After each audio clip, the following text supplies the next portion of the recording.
Silakan duduk.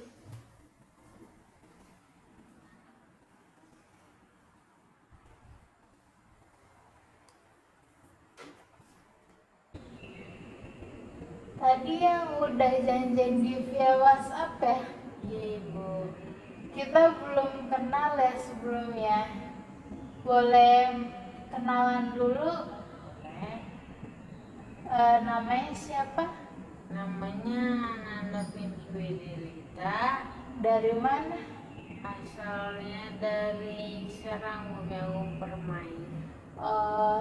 Izin memperkenalkan diri saya. Nama saya Ika Septiani. Di sini saya sebagai konselor. Jadi di sini kita akan berkonseling individual. Sebelumnya Mbak pernah berkonseling apa baru kali ini? Belum pernah sih. Oh, baru kali ini berarti ya. Sebelumnya Mbak sudah tahu apa itu konseling individual? Belum. Izin menjelaskan ya. Saya izin menjelaskan apa itu konseling individual dan apa tujuannya. Di sini saya akan menjelaskan apa sih konseling individual itu. Jadi konseling individual itu adalah suatu layanan konseling yang dimana layanan itu secara face to face antara konselor dan klien. Seperti sekarang ini saya sebagai konselornya dan Mbak sebagai kliennya, dan tujuannya itu untuk mengentaskan masalah pada masalah Mbak. Jadi insya Allah kita hari ini akan mencari solusi dan mengentaskan masalahnya bersama-sama. Dan ada lagi tujuannya untuk membandingkan antara klien dan konseling. Kayak gitu ya Mbak. Sampai sini paham? Ada yang mau ditanyain? Paham enggak? Selanjutnya di konseling juga ada asas-asas. Saya izin menjelaskan ya. Yang pertama itu ada asas kerahasiaan. Jadi Mbak tidak perlu khawatir untuk bercerita, untuk menyatakan masalah Mbak. Itu tidak perlu khawatir. Kita sebagai konseling akan merahasiakan masalah-masalah yang Mbak sedang hadapi.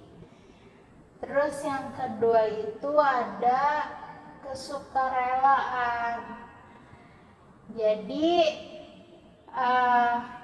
Mbak di sini bercerita dengan sukarela, dan saya menyelesaikan masalahnya juga dan mencari solusinya juga dengan sukarela untuk membantu Mbak. Sampai sini ada yang mau ditanyain? Enggak. Di sini sebelumnya Mbak datang dengan siapa ya? Sendiri. Oh, dengan sendiri. Iya. Itu juga termasuk dengan sukarela ya Mbak ya. Selanjutnya saya akan menjelaskan ya, karena Mbak udah di sini dengan sukarela. Oh iya, sebelumnya Mbak kesini dengan keterpaksaan apa dengan diri sendiri? Dengan diri sendiri sih.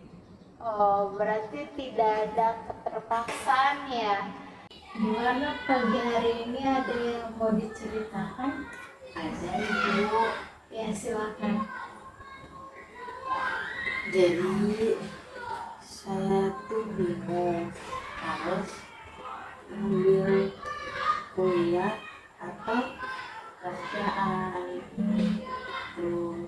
Ya akhirnya saya ngambil pekerjaan itu, tapi di sisi itu juga orang tua saya selalu menanyakan bagaimana gimana kuliahnya gitu kan, lancar enggak gitu. Terus saya bilang lancar mah, karena kuliah juga masih online ini kan, jadi masih bisa dihandle lah sama kakak gitu.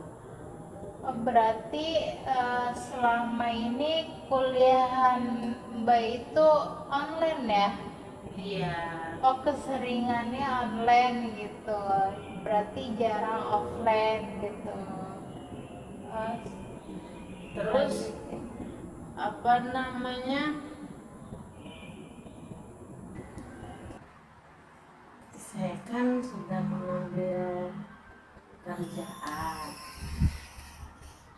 Nah di sisi lain juga saya bingung harus kuliah atau kerja itu.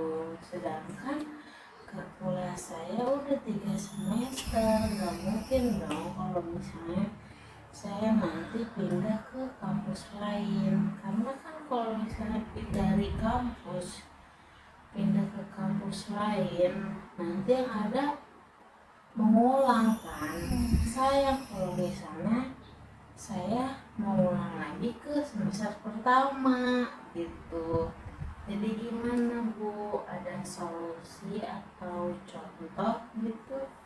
kalau dari saya pribadi, contoh dari saya pribadi emang bener yang tadi Mbak bilangnya itu, kalau misalnya emang pindah kuliah nggak mungkin kan kita ngelanjutin yang semester kita udah jalan ini, Mbaknya semester 3 ya kan ya, nggak mungkin dong ngelanjutin, pasti ulang dari awal juga gitu kan, pasti ya ada kendala juga buat kelulusan kita gitu kan.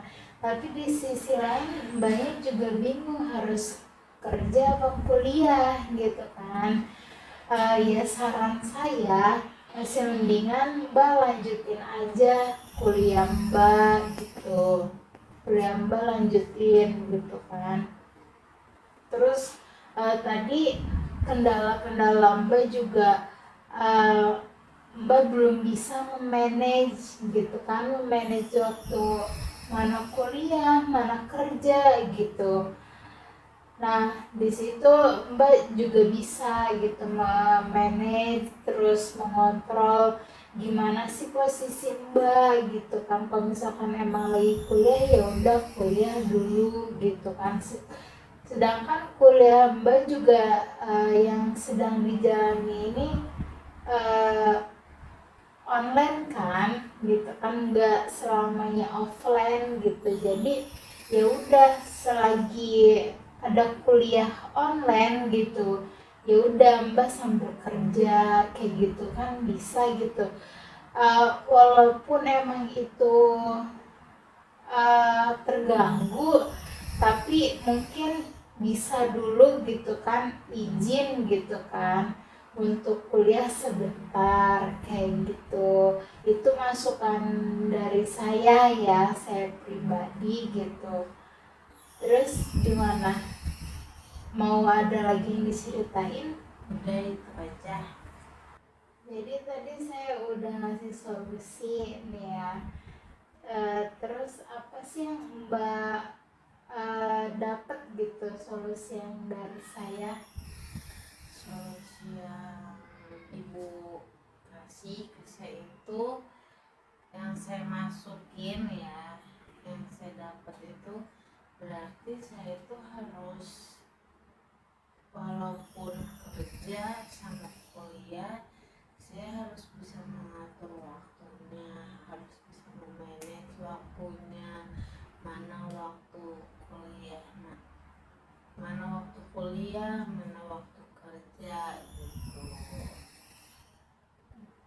Sudah. Udah. Ya, saya kembalikan lagi pada asas-asas saya, ya kan, yang tadi saya udah jelaskan, bahwasanya keputusan itu ada di tangan klien. Jadi saya sudah memberi solusi dan sudah memberi caranya juga gitu kan, bagaimana, tapi itu terserah mbaknya mau diterima atau tidak solusinya. Itu keputusan ada di mbak, kayak gitu ya. Gimana konseling pada hari ini, sudah bisa kita selesaikan? Alhamdulillah bisa. Cukup sekian ya, mohon maaf bila ada kekurangan atau kesalahan. Kita akhirin konseling pada hari ini dengan membaca alhamdulillah. Alhamdulillahirrahmanirrahim. Makasih ya mbak. Terima kasih juga Ibu.